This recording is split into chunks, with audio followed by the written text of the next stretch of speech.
Today on the show, I have the pleasure of chatting with John Stoj. John is likely the only investment advisor you've ever met who's managed over $3.5 billion and a sushi kitchen. Now, John's career in finance began on the Wall Street trading floor over 25 years ago with stops at investment and commercial banks, money managers, and he even had his own hedge fund at one time. Now, this experience has uniquely prepared him to see the financial services industry for what it is, which he believes is flush with companies and professionals far more focused on the best interests of themselves rather than the customers. Now, John believes sincerely that if done correctly and delivered fairly, good financial advice is more valuable than what it costs and it's worth buying for the everyday American. Now, unfortunately, through his many years of experience, he knows that the banks and the broker-dealers and the insurance companies do not have the customer's best interests in heart, and that's what he's on today. That's what he's here on today's show to tell us all about. Now, to top it all off, John also has experience in, opening and running a small food services business, which is very exciting as well. But I'm super excited to have him here with us on the show to share his incredible experience and insight. But enough out of me. Let's get him out here. G'day, John. Welcome to the show. How are you doing today, mate?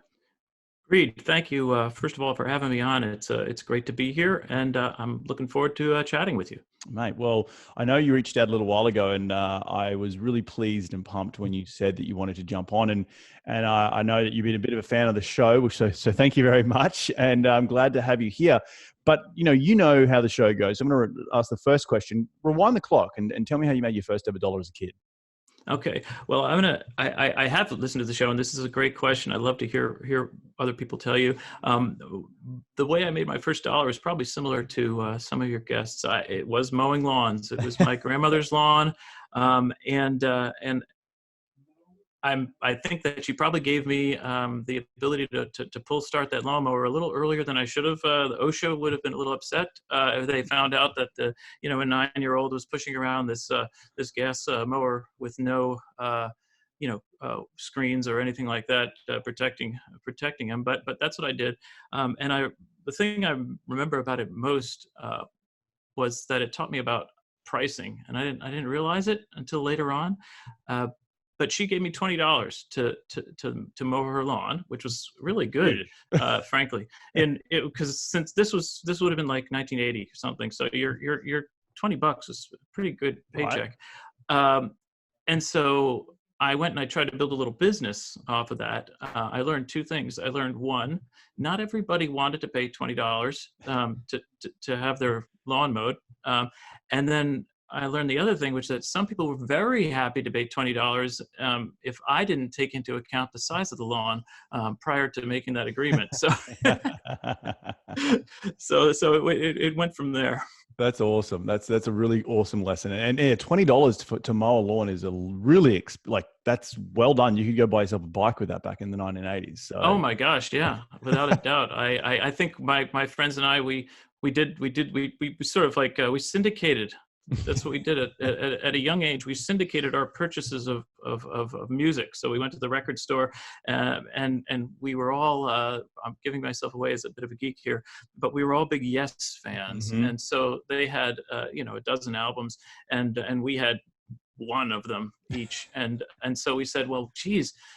What if we each bought one, and then we could collect them all within 3 months? And so, that's what we did. But it was fun, and I had it was a good contribution when I got my $20. That's awesome. No, and I think it's really valuable advice to know what you're worth at a young age, but then also to know what your services are worth. And I'm sure we're going to get into this whole topic of financial advice here in a little bit. But now, fast forward, take us through the journey of how you got to where you are today.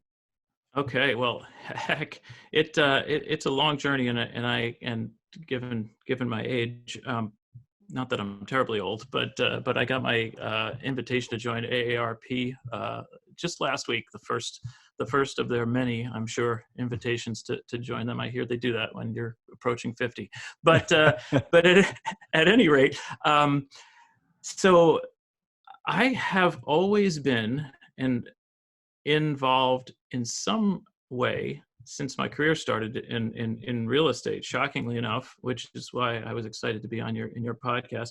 I didn't buy properties, but my first job out of college was working on a mortgage-backed securities trading desk.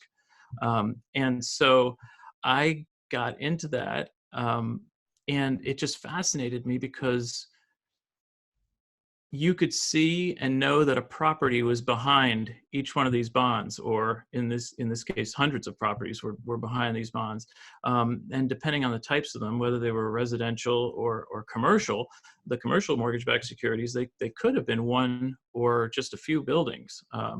And I saw the power of how, Wall Street financing could enable more people to invest than otherwise would be the case when banks would simply lend a certain amount of money out, because the banks would maybe not run out of money, but they would get to the point where they would need to slow their loan production down, and the securitization industry allowed that to obviously increase. Now, as we know, if we fast forward 20 years to say 2007, 8, 9, we know that didn't always work out for the best, but the idea of being able to structure products, to syndicate loans, things like that got into my head at an early age, and it's sort of part and parcel of the way I try to do business, going forward. Seeing how could we put things together that made sense to go together. Cash flow always driving outcomes and values. Could you put together your cash flow using diversified or disparate sources, and create something that was maybe more valuable, at least to you, which is the most important thing, to the client, than might have been the case otherwise, had they been just involved in something plain vanilla, like buying one single house or something like that. Right. Tell me about the lessons you learnt in those early years that has, set yourself up to be the entrepreneur you are now, and the services that you provide now. Because in the introduction, I said that you're very much focused and had seen the under the hood or under the skirt of these big companies and how they handle financial advice to the masses. And so what lessons did you learn from that to make you go off and start your own business and do it in your eyes the right way? Yeah, no, thanks for asking that. That's a great question. And I think if I answer it in the right order, in the early days, I didn't learn anything. And I'm not kidding. I learned a lot of details. I learned that, yes, the companies were trying to take advantage of people, because they were trying to take advantage of the traders on the other side of the phones. Everybody was just looking to see how they could make as much money for their own book, regardless of what happened on the other side. And if you were just trading from Wall Street desk to desk, there is a winner and a loser. It is a zero-sum game. It's not like investing, where you're putting your money into something, some entity, where you hope that the value of that entity will rise, benefiting whoever's working for or with it, and also helping you, right, with growing your investment. Well, the street is not designed to do that. The street is simply designed to make money for the street. And rewind 30 seconds. Why did I say I didn't learn anything? It's because I thought for years that's okay. That's the way it is. And I went from job to job, just trying to see who would pay me more to compensate me for the skill that I brought to this whatever entity, again, that I was working for, be it a trading firm or a bank. And that's all I thought was, let me how can I make the most money? If I can't make a lot of money doing this, I'm just gonna leave and move to another place. I didn't think of it entrepreneurially until later in my career, when I look back and I said, well, why did I like Wall Street so much after I'd been sort of off the street for a while? And I realized the reason why I did like it, at least, was that your income was uncapped.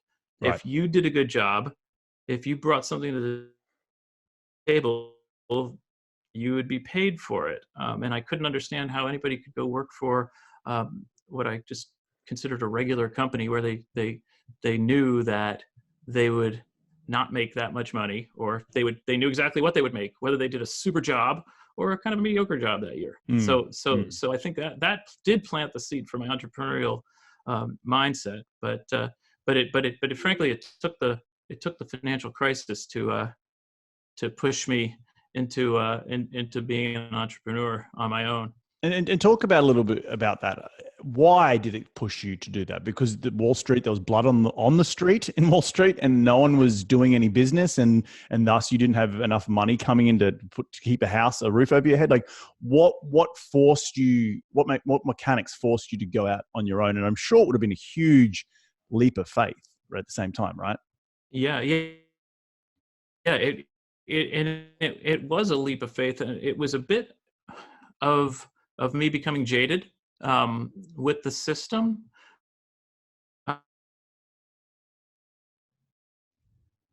Wanting destiny more so, and each of these parts of my career could take a lot of time to discuss, so I won't get into the weeds on it. But I left my first, or I should say my last, banking job. My entire group left to form our own money manager. I took things for granted, things that were basically told to me by other folks, the folks who were starting the company, and I was going to be an employee, that just weren't true. I believed too many people. I did not do my due diligence. And as a result of that, some things that they did incorrectly, we went out of business. So I was lucky. One of my coworkers, we partnered up, and then we formed a hedge fund, and we got a commitment of $300 million to invest in distressed assets. This was right at the beginning of the financial crisis, and we made a lot of progress. That was one chance I had at the golden ring, as they say, or the brass ring, depending on who you're talking to. But this would be either a sad or comical story. But literally 2 weeks before we were supposed to close our first $120 million purchase, the government bailed out the banks for the last time. And the next day we got a call from our representative from the bank we were to be purchasing this paper from. And he said, well, sorry, listen, we don't need your money anymore. We just got it from the U.S. government. Right. Uncle Sam was a lot cheaper than you were going to be. And so we were out of business. And so this was literally the second time in a row that, through no fault of my own, in my mind, we were put out of business. And so I said, I'm done with this. What can I do that's different? And I did think of what do people need, and I went through the whole idea of looking at markets and barriers to entry and things like that. And so I did settle on the food business. The food there's a reason why people get into food a lot, because of anybody can do it, essentially. And it brings people together, right? It does. It really, really does. And I learned a ton from working in that industry. I love the people that work in food. There are some of the most caring people that you will ever meet. All they want to do, if they've made it their career, is to make people feel good, and they're making them feel good by giving them something to eat. Right. and and so it was fantastic. I mean, I learned a ton about running a business that I didn't know. I mean, I'd gone to business school and in theory learned about these things, right? But until you go and you have to answer employees' questions and even create employees by hiring folks, and there's no such thing as a human resources division, and nobody's helping you. That's where you learn. So I learned a ton of stuff there. I learned how to deal with the government in terms of regulation. But what I really learned was that I liked taking care of people as well. I enjoyed seeing a smile on their faces when they would have a good piece of sushi, and the shock, and frankly, the shock on their face when because of we made fresh sushi, packaged it, and delivered it for basically for grab and go lunches. Wow. And no one could believe that you could have a good piece of sushi in a plastic bento box, basically, but you can, right? And if the ingredients are right and you keep it fresh, you can. But I loved shocking people. I loved that. I love the smiles, and so that. Why sushi? Well, that's a fantastic question. So there's two parts to that. The first part, which is more mundane, which is that I had a friend of mine from business school who had started a quick service sushi restaurant, and we had chatted on and off about that while I was actually working in finance. And so when I decided I wanted to do something different, I phoned him up and I said, well, I've got another idea. I don't want to run a restaurant. I can't fathom hanging up a shingle and just hoping people walk in to eat. But what if we made sushi, produced it, and I went out and I found corporate clients who would purchase it, and I could then control the supply. I could actually do my own sales. I could plan inventory levels and production levels and all that kind of stuff based upon known quantities of deliveries versus, again, just hoping that somebody came in for lunch or dinner. Right. And so that's how we ended up with sushi on that side. The other side of it was that sushi is great. I was thinking about hiring people, training people, systematizing things. The only thing you cook with sushi is the rice. Right. Everything else is assembly. And so if you could find two guys with decent knife skills, you could teach them to build sushi. Mm. And so it was a lot easier in my mind to create that business, to hire the folks that you would need, to replace folks as they left, all that kind of stuff. All the training and systemization is a lot simpler than say if you want to do a barbecue restaurant and you're trying to teach people how to smoke the meat just right and get the sauce perfect and every single day, and it might be a little different, and all that kind of stuff. You really saw it as the most easiest systemized business in the food industry, thus you went and did it, right? So there was a calculated mindset going in, not just the fact that you love giving people happiness and food and all that sort of good stuff. Yeah. Oh, for sure. Because I mean, you've got to be practical, right? I've done plenty of impractical things over the course of my career, and probably leaving, finance to go start a sushi business is probably pretty impractical in and of itself. But I'm sure a lot of people were giving you some weird looks as you exited the office or stage left, right? Like, yes. Oh my gosh. And then that's also when I learned, that obviously everybody thinks the grass is always greener, because I remember going to I'd go to parties where people I hadn't seen in a long time. From my old work, they'd be like, "Oh man, I love what you're doing. That's so great. I can't wait to do something like that. That as soon as I get to point X, whatever point that was, and of course it was a point that would never arrive, right? I'm going to do that. I'm going to quit this job and I'm going to start my own business and I'm going to finally do it. It's great that you had the balls to go do it, right? Because so many people, exactly what you say is, I'm going to wait till this point in time where all the lights are green, which never is the case, right? And then they're going to take that leap of faith. Yep. It's awesome that you backed yourself and went and did that. Sorry, I interrupted you there, but no, not at all. I mean, I'm taking a compliment that I've got these cojones, but really, what it was that I was angry. I was just so angry. My partner in that hedge fund business, he was a bit. He was always bit of a masochist. Is that the right one? But he kept track for a couple of years of the values of that investment that we were going to make, and calculated out based upon our agreements with our financing partners, how much we would have made. Yeah. So he's like, it probably would have been like 6 or 7 million each. I'm like, well, one, thanks a lot, Sajad, for telling me that. I didn't need to hear it. But I did know that, right? I knew it in the back of my head, and I was so angry that it's part of my personality that I've got to push back on things. And so what I was doing was pushing back on Wall Street. I was saying, the heck with you. It's not going to happen. Right. I'm not going to let you take the money away from me again.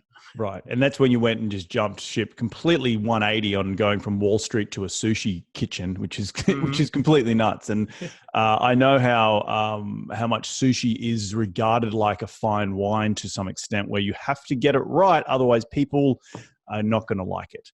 But a very interesting way of thinking about how to systematize or how to get into a business that has the least moving parts, so you can then systemize it to the best of your ability. And it doesn't matter what employee you have, you just plug and play. So that's super interesting. So how did you exit that and go back into the financing world? Okay. I was pushed again, frankly, and this was the best kind of push. The other push was an annoying push. This was a good push. My wife and I, we had our son, and the sushi business was such that we did our production overnight, so that the sushi could be as fresh as humanly possible when delivered for our clients. And so while I didn't have to be on the production floor every night, I did have to be there, fairly often. And, upon the umpteenth call at 1 a.m. from my general manager or whoever was running the kitchen that night saying, "Hey boss, we ran out of avocados." And I'd have to get out of bed and go get avocados at the all-night avocado store. Obviously there are food service. Right? There's all of them around the place. Yep. So after that happened for the half dozen time, meanwhile we've got a 3 or 4 month old in the next room who needs attention, etc. My wife said, this isn't working. We need to see if we can do something about this. And so I said, okay, well, I'm going to work on my exit, and happily, luckily, I was able to find a buyer for the business. So, and they're still doing it today. That's awesome. But I was able to get out. That's not an easy feat to sell a food services businesses onto someone else. It's not like, particularly someone who hasn't had the background in food services like you have. You've literally come probably the widest guy in the sushi business has come and started and sold a successful sushi business. That's pretty incredible in itself, just saying that, right? And when I think about it, I think about it. And when I say guy in the sushi, I didn't mean to offend you. It was more just like, no, you don't have, like, you didn't go to Japan and study it for 20 years and you had this craft that you wanted to really do and you're passionate about sushi. It was more like, screw this. Is it giving the middle finger to Wall Street, and you're just going to do something polar opposite, right? Yeah, no. And that's exactly what it was. And I mean, I was kind of careful. I did find, I found a general manager who was the husband of one of my coworkers at one of the banks that I worked at. He had 20 plus years of food service experience. He had been a general manager at the seafood bar at massive hotel somewhere. So, I mean, I had found somebody that knew a little more about food than I did to Right. work with. But given that, when you say that it was a great thing to be able to sell it, it's something that a lot of businesses are obviously, cannot do. Most businesses, they just shut down. Mm-hmm. But I can't say that I thought about this initially. However, once the business got going, I did start thinking about it, and what I sold was really the book of business, because that's what I had developed. I developed a client base that were regular customers, several of whom had been customers for almost 5 years by the time I sold the business. And so when I went and created a deal book essentially for the business to sell it, I could point at this list of customers that you were going to get. So when I handed the keys over to the new owners, nothing changed. Right. They went that very next day, or the exact same day, the delivery trucks went out and delivered the sushi, and they knew that they were buying a business that had, depending on what they did with it, they should have had a bottom in their revenue of $850 or $870,000 for the year, and again the upside being whatever they wanted to do with it. And that was another. I will go back and say one of the other reasons why I got rid of the business is because I knew that the only way to grow the business significantly was to do it in a fashion that would negatively impact the family again, my son, my wife, because of the way to grow the business, especially from a revenue standpoint, I had identified was to do more catering, and catering is all done evenings and weekends. And so that was very, very profitable, but also eating into the exact time that you wanted to be at home with your family. Right. So you put all that together, and that's what led me to end up selling it. Well, that's awesome, and I applaud you for doing that, because so many people, as you said, just get into these businesses, and they have to shut down. It's a food service business. They didn't develop the book of business that you had, and that was, I think, key to the exit strategy, that you could sell something reliant on saying, "Hey, you're going to make X amount of dollars per year from cash flow if you just buy this business." So it's a very easy sum to say, "What's my return on investment?" For a service-based business like for the food service industry. So very, very well done. Now, pivoting a little bit back into what you do today. How have you taken the lessons from those, serving people and seeing the smile on people's faces when you give them food, back into now financial advisory? Yeah, no, and thanks for asking that. And the funny thing is that I can tell you now. I really feel I can. I can tell you. I can tell your listeners. It's going to sound like a lot of your interviews as if it were predetermined or preordained, that this was what would have happened, but. It took me several years. I sold the business in first quarter of 15, and it's now 2020. I did take some purposeful time off. My wife worked, and I raised our son when he was real small. But once he went to preschool, I started saying, "Well, look, I'm ready to get back to work. What can I do? What should I do?" I had friends telling me that they could get me jobs back in banking or investments. And the problem with that is that I got hooked on the flexibility of running my own show. And that wasn't going to work for the family anymore, right? 7 to 7 requirements of banking, that just doesn't work. 7 to 7 plus most Saturdays, right? Right. That's not a very good Use of time. Yes. Use of time, formula for success, you name it. Right. And so I had to go and look again, like I did before I decided to go with the sushi direction. I said, well, what is it that I can do What is it that I want to do? And it really happened to coincide with learning about how the internet and podcasting, frankly, also was exploding the whole personal finance sector, and how people were learning that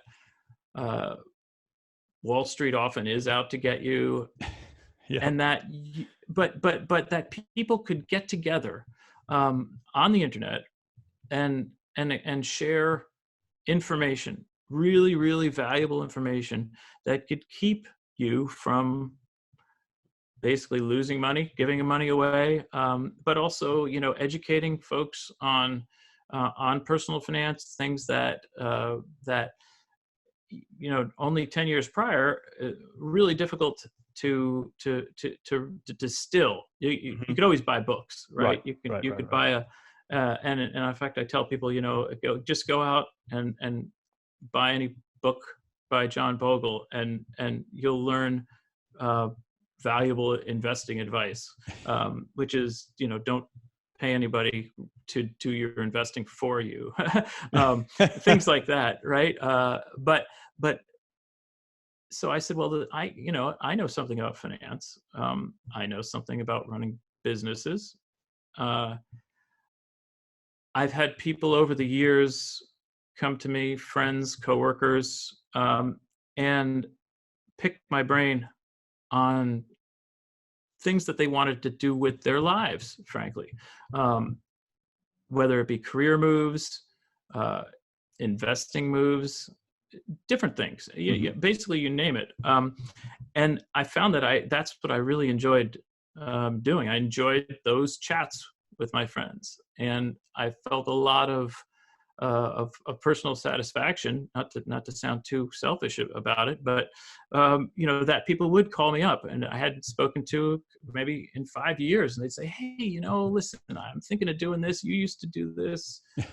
What do you think about this whole plan that I put together?" And sometimes we'd spend hours, going through it, and that the fact that they thought it was valuable was to me really edifying. And so I said to myself, well, how can I put that together with my financial background?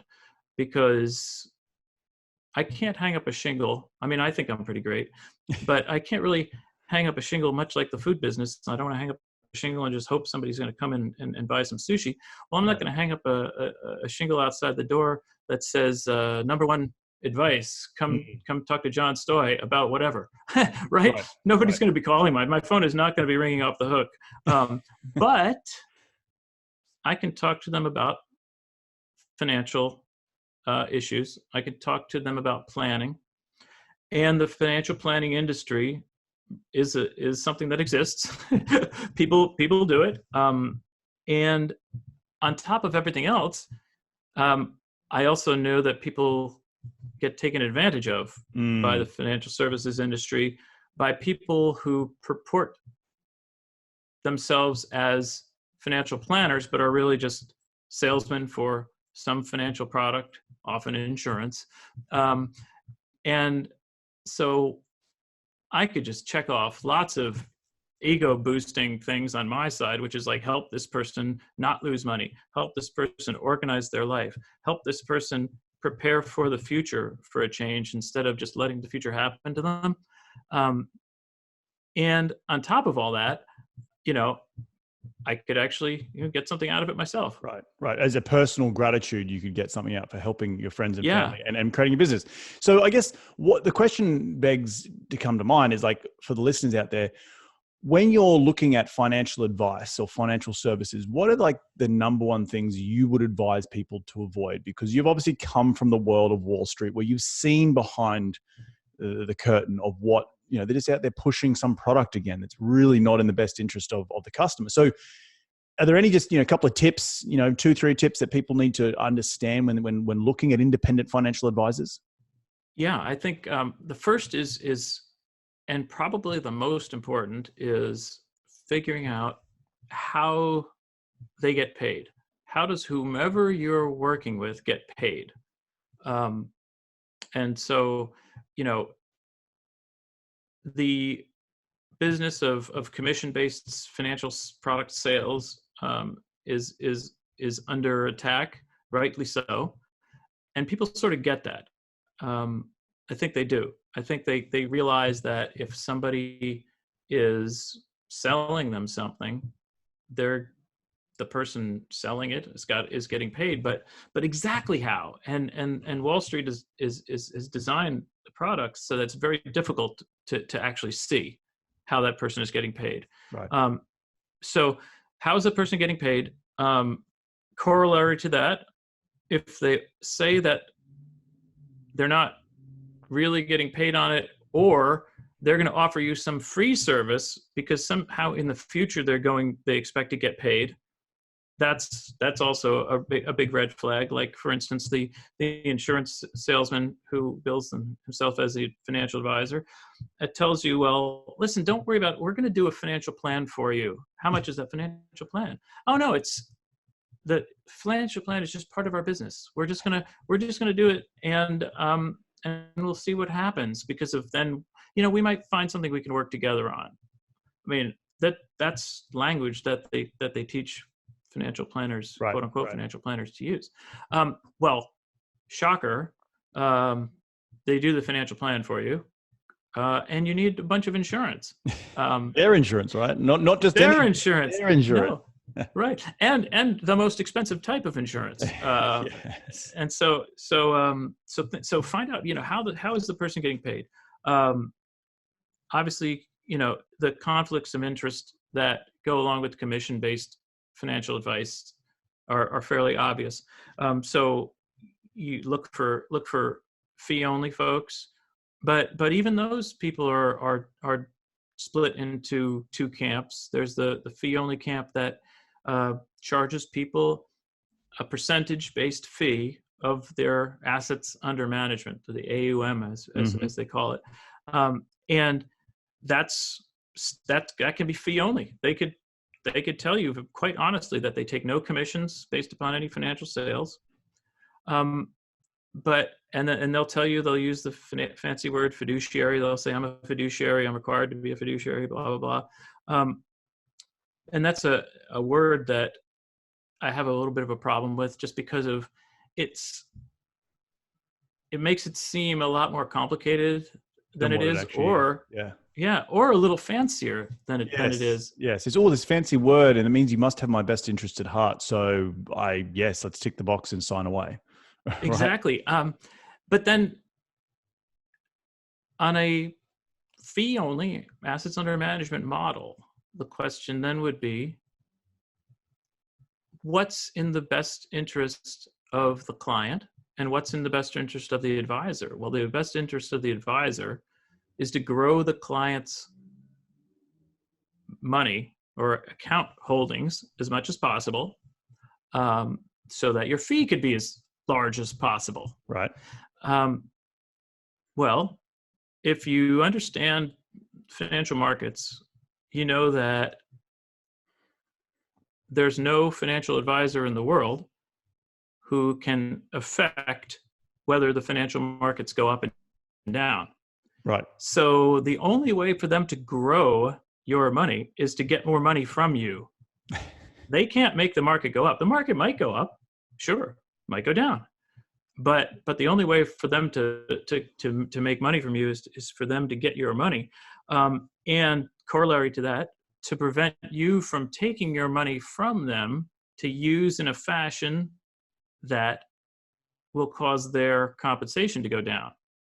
So, like, suppose Reed, you came to me and you said, I've got this great opportunity for a syndicated apartment investment, blah, blah, blah, blah, blah. You gave me all the details. It sounds great, right? And then I take it to my financial advisor, and if he's an AUM guy and he sees that his account could go down $500,000 or $50,000, doesn't matter. If you take this money out to make this other investment, what do you think his incentive is to tell you that it's a good option? I mean, he might be perfectly honest, but somewhere in the back of that person's head is the knowledge that they're going to lose money. They're losing out. Yeah, exactly. Yeah. And so that's all about the question of how do people get paid. And obviously, so the way I run the business is different than the first two I mentioned, which is that I am a flat fee or fee only advisor. So that is that I charge people a flat amount every year for the advice that I give them. And it doesn't matter whether they've got $500,000, 5 million, or 50 million. Right. And they know exactly what it is every year. $5,000 that year? Okay. I know it. And I know what I get for it. Right. And it doesn't matter how many times my clients call me, because it's popular. Some people like the idea of an hourly advice. And that's great. But I don't know if you've used attorneys. I know you. I'm sure you have. Yes, I have. And trying to get them to agree to flat fee is very difficult. It is difficult. And even if you love your attorney and they do fantastic work for you, when you sit down in their office or you call them up, what's in the back of your head? Just like the advisor that you're worried about, he's thinking that I'm going to lose money. Well, you're thinking that, God, I hope I don't get to the next 15-minute mark because that's going to be another X dollars, right? Right, exactly. I never want a client to call me up or to worry about calling me up because it's going to cost them an extra dollar. Right. So I think your incentive, what you're saying is you're incentivizing the business structure to be beneficial to the client so they can have you whenever they want or advice from you whenever they want without having that the ticking time bomb in the back of the head going, oh God, how much is this going to cost me now? How much is this going to cost me now? How much is this going to cost me now? So that's exactly right. Yeah, I think it's a great business model to function around. Not only does it give you certainty of your income for the business itself, but it gives some certainty for your clients, and then they can then go recommend you to other people, and that helps you grow your book of business, which you clearly seem like you're very good at growing a book of business because you've done it in the sushi business, you've done it on Wall Street, now you're doing it for your own business. So I think this has been an incredible conversation. I do want to be very conscious of your time and we've been recording here for a little while, but before we end the show, I do like to get into the top 5 investing tips. Are you ready to do it? Oh yeah, for sure. Mate, what is the daily habit you practice to keep on track towards your goals? Basically the thing I do every day is I'm able to sit down between when my wife leaves from work and my son gets up for school. And I think to call it meditating would be way too formal. But if I don't get those 5 to 10 minutes of zoning out with my cup of coffee every day, then that day is inevitably not going to go as well. So I know that that's something I really try to carve out that time for myself. Right. And so I recognize the value of meditating. Again, that's not me on a yoga mat, but that's what I do every day. Having some quiet time of a morning before the chaos ensues, right? Before the phone's on, before the kids are up, I get it. And I think it's really important to practice that every single morning. And so many people on this show come on and say exactly the same thing. Who is the most influential person in your career to date? Okay. So I would love, there's 2 people. So I'm going to break the rules slightly. My dad, for sure, because so my dad just passed away recently. Sorry to hear that. A year and a half ago. Feels recent. 96 though. Wow. And so he was the greatest generation. He fought in World War II. He provided me with a level of stability that other Gen Xers sort of didn't have quite as much in my mind because of the boomer generation was just different than that generation. So that he's given me so much advice over my life. The other person, specifically career-wise, I really didn't realize it until maybe even 10 years after I stopped working for him. Was my boss at the investment management company where I did run that $3.5 billion. Man, he got on my nerves, and I couldn't believe this guy. And in my mind, he wasn't giving me any credit. I had 10 years of experience doing X, Y, or Z, and he didn't believe me when I said this, and he didn't do. But every time he questioned my investment recommendation, he made me smarter because he made me go back at him. And half the time, I didn't have the answer. And it frustrated the heck out of me. And but it was the greatest thing in the world. The challenge of keeping you thinking fresh, right? I think is really, really important. So your dad Yeah. and your former boss, that's awesome. What is the most influential tool in your business today? Whether it be a software, like a computer, an app or something, or you might even have a physical tool like a notebook or a phone.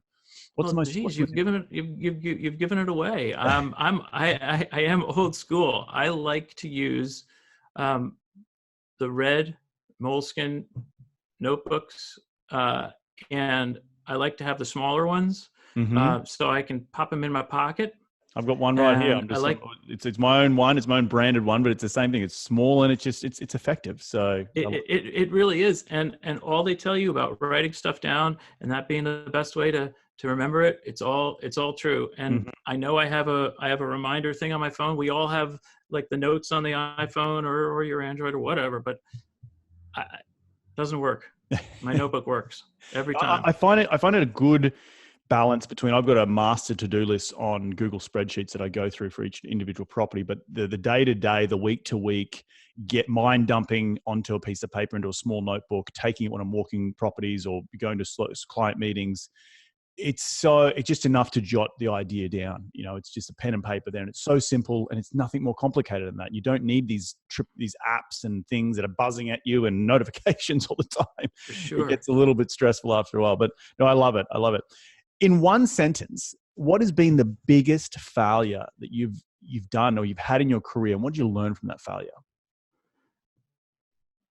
So I will not be the first of your guests to say this, but I'm just going to tell you because it's my honest truth. It's not listening to my gut, and doing things. Now, this might be a little different for me.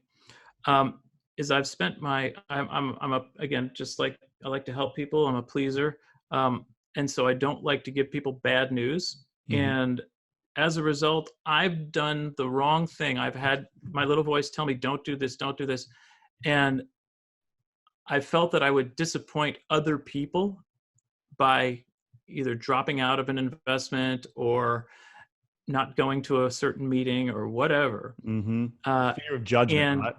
Yep. And I put that value, the value of what the perceived judgment of my action would have been over what my little voice was telling me. And just about every time it was a failure of some nature. And I've got more than one, so there's no point in telling you which failure it was the worst. But I still work to not do that. No, I think that's super important to be self-reflecting of what is that shortcoming. And being a young hustler, young entrepreneur, young business owner, young whatever, you're always wanting to please. And that can sometimes make you burn the candle at both ends or make you make dumb decisions. So, yeah, I think it's really important as for anyone listening to this show to have that self-reflection, to understand that you're always trying to say yes when you're starting out, but maybe sometimes understanding the power of no or backing out is who gives a flying F if or what other people think of you if you do not do what you promise. So I think it's right. really cool. And they don't care. They may care a little, right? But they don't care anywhere as much as you think they care. Exactly. That's so true. Well, John, last question for you is: where can people reach you to continue the conversation? They want to be in your sphere a little bit more. Where do they go to?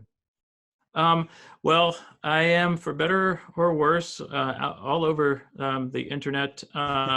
On each social media platform, you could search on my name, John Stoj.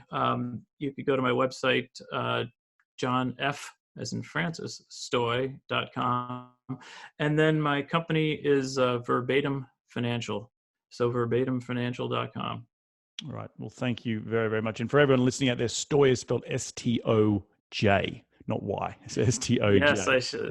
When I leave that out, there's always a problem. I think you've just given me my next task. I'm going to go out there, why I haven't done it yet, and I'm going to purchase John S-T-O-Y, and I'm going to have him point to my actual website. To your actual website. Exactly. Well, John, I want to thank you for taking some time out of your day to jump on today's show. Some of the big takeaway pieces of advice that I've just by listening to your story, I think is the number one thing is your journey into understanding how to help others and how that has now driven you over all your years of experience, going from the golden handcuffs and bumping around just to keep, upping the ceiling of how much you earn, to understand the true value of what it means to serve others, I think is really kind of poetic. And you've created two businesses out of that, both the sushi business and the financial advice business, where you've really focused on making sure the customer is satisfied and you get joy out of that. I think that's really, really important for most people listening out there when starting businesses. The other big thing is creating assets in a service-based business, which is, you hit on it before, you were able to sell the sushi business because you developed that black book. That was the asset. It wasn't the sushi. It wasn't the, it was somewhat the processes, but it was the book of business that you could sell to someone to say, you're going to continue getting this book of business if you do it using my methodology. And that was valuable to someone. And I think that's really, really key for anyone who's doing a service-based business to understand that portion, to make it valuable, because you've then created an asset in that business. So did I leave anything out? No, Reed, that was fantastic. And I'll just thank you once again for having me on. This is an absolute pleasure. I look forward to listening to all your next podcasts. Well, mate, thank you so much once again. Enjoy the rest of your week, and we will catch up very, very soon. Fantastic. Well, there you have it. Another cracking episode jam-packed with some incredible advice from John. Please do head over to his website. That is johnfstoj, STOJ.com, and just understand a little bit more about what he does in the financial advisory service business. And I think John really means it when he wants to serve his clients the best they can. And having a model which is a flat fee is so much more valuable to his clients than having something that is assets under management. I want to thank you all again for taking some time to tune in, to continue to listen to this show each and every week, because you're all here to grow your financial IQ. And we're going to do it all again next week. So be bold, be brave, and remember, go give life a crack.